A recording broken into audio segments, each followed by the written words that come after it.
In this EZOpt tutorial, we will cover using external Python scripts in the optimization workflow.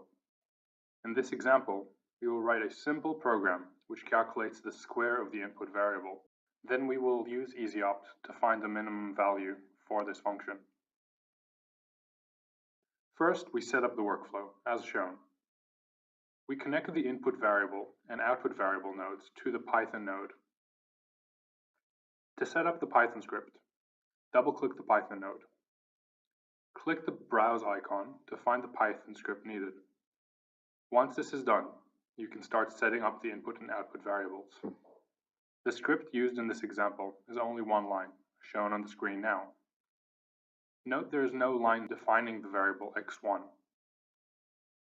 With each iteration of the optimization process, we want EZOpt to input the variable x1 into the program and receive x2 in return.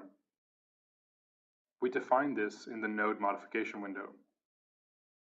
In the left-hand panel, we assign the input node to the variable we want to input into the Python script, in this case x1. In the right-hand panel, we assign the variable we want to return to EZOpt to the output variable node, in this case x2.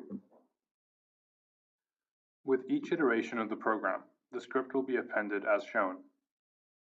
EZOpt creates the necessary code to define the chosen input variable, as well as exporting them back to EZOpt via a temporary text file. Once this is complete, you can run the optimization. To do this, as usual, create a DOE and select an optimization algorithm, and select Run.